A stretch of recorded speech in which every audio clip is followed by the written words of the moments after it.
Yo l'équipage, j'espère que vous allez bien. Aujourd'hui, une nouvelle vidéo de Dano. Alors n'hésitez pas à vous abonner, à liker, à partager et surtout à commenter. Et merci à JF, le monteur. Et sans plus attendre, c'est parti. Le PSG, un club né pour briller. Un club créé dans les années 70. Un club délaissé. Pour ceux qui ne savent pas, le PSG et le Paris FC étaient d'abord liés. Une partie pro, qui aujourd'hui est le PFC, et une partie amateur qui vient de Saint-Germain-en-Laye, qui aujourd'hui est le Paris Saint-Germain. Ensemble, ils sont montés en première division, l'équivalent de la Ligue 1 actuelle. Mais après les différends, les deux parties se sont séparées. La première reste en première division et la deuxième part en troisième division, l'équivalent de la nationale aujourd'hui. Après ça, aujourd'hui, on est en 2011 et le PSG vient de se faire racheter par QSI et a de très très grandes ambitions. Et le montre sur le marché des transferts en 2011 en achetant par exemple Mota et Pastore. La première saison sous QSI est une saison sans Europe, où le PSG finira deuxième et retrouve la Ligue des Champions. La première fois depuis la saison 2004-2005.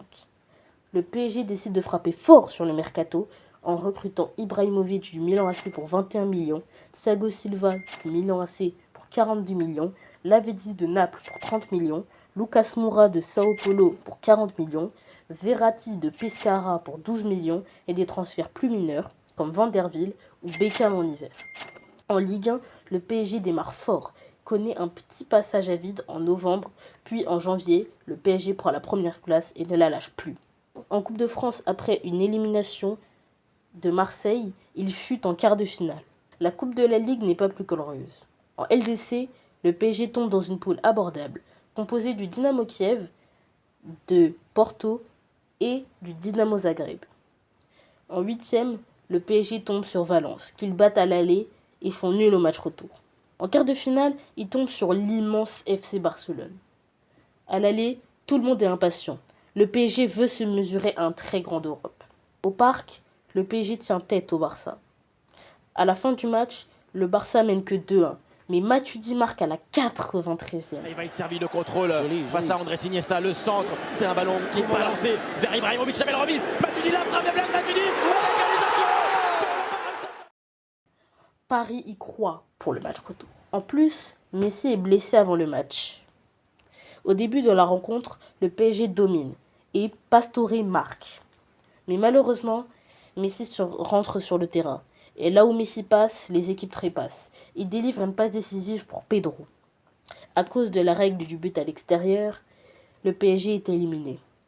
Mais Paris a prouvé qu'il pouvait tenir tête à un très grand Europe. Pendant le Mercato 2013, le PSG recrute Cavani de Naples pour 64 millions d'euros, le transfert le plus cher de l'histoire de la Ligue 1 à l'époque.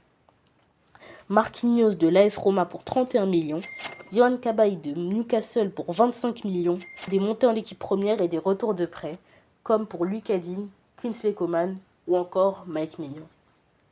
L'effectif de Laurent Blanc est composé de Sirigu dans les buts, une défense solide Silva-Alex avec des backups comme Sakho et Marquinhos, à gauche Maxwell et à droite Vanderville. Au milieu, Mota, Cabaye, Matuidi et Verratti ou Pastore se battent pour une place de titulaire. Et en attaque, Moura, Lavezzi, Cavani et Zlatan composent l'attaque. C'est donc avec cette équipe que Paris se présentera en saison 2013-2014. Le PSG gagnera la Ligue 1 sans contestation, même après un début de saison compliqué en Ligue 1. En Coupe de France, le PSG se fait très vite éliminer, mais il remporte la Coupe de la Ligue. En Ligue des Champions, Paris hérite du groupe abordable de Benfica, de l'Olympiakos et de Anderlecht. Le club de Paris finira premier et affrontera donc le Bayer Leverkusen en huitième de finale. Ils les battront 4-0 chez eux et assureront à la maison 2-1. Paris affronte donc Chelsea en quart de finale. Chelsea ne va pas vraiment bien. Mourinho est sur la sellette et l'équipe n'est pas vraiment exceptionnelle. Au match aller, Chelsea est submergé. Le PSG gagne 2-1 et à la dernière seconde, Pastore marque l'un des buts les plus légendaires de l'histoire du Paris Saint-Germain. Pastore, ya salam. Wow! Touragol! Touragol! Touragol! Mais Mourinho avait prévu le coup et prépare son plan vicieux pour le match retour. Il testa une composition expérimentale. Le PSG est pris au piège et prend rapidement un but. Et là, Dembaba, à la 87e minute, inscrit le but du chaos et le PSG se fait éliminer aux portes des demi-finales pour la deuxième année consécutive. Le PSG est plutôt calme sur le marché des transferts avec David Luiz de Chelsea pour 50 millions et un prêt de Serge Aurier de Toulouse. En Ligue 1, le PSG s'est fait bousculer et était deuxième fin mars. Mais après une victoire contre Lorient, Paris reprit sa place et gagne le championnat. Le PSG remportera tout sur la scène nationale. Coupe de France, Trophée des Champions, Coupe de la Ligue et Coupe de France. Ils gagneront tout. En Ligue des Champions, le PSG tombe sur le groupe très compliqué de l'Ajax, du Barça et de Nicosia. Le PSG finira deuxième avec une bonne victoire contre le Barça 3-2 au Parc. En huitième de finale, Paris affrontera ses bourreaux, Chelsea. Le match aller se termine par un 1-1. Au match retour, rien ne se passe jusqu'à la 79e minute où Cahill marque un sur penalty. Mais David Luiz sur corner marque aussi. Les deux équipes vont en prolongation. Hazard marque sur penalty au début des prolongations. Mais sur corner, Thiago Silva marque au début. Thiago Silva marque sur un corner de Thiago Motta. C'est le moment pour Paris, 113e minute. C'est le moment pour Paris. Pour l'instant, le PSG est qualifié.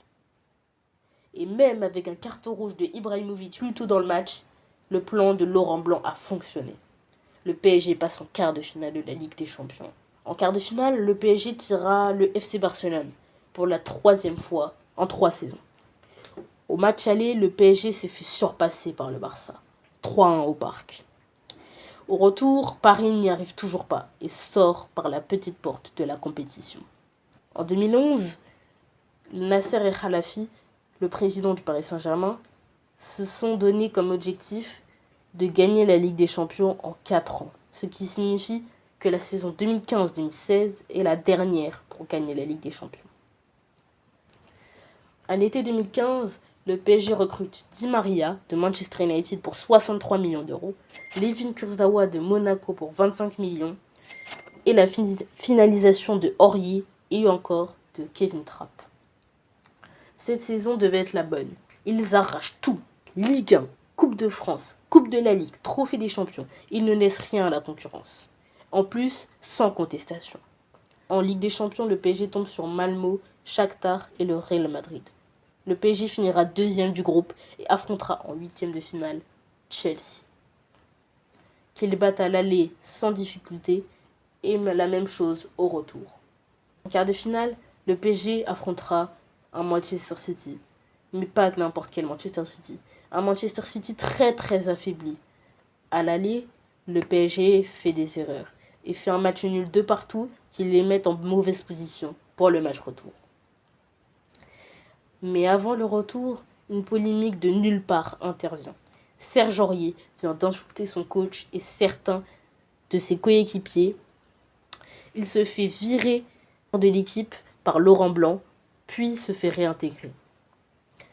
Laurent Blanc décide pour la composition de faire un 3-5-2 expérimental.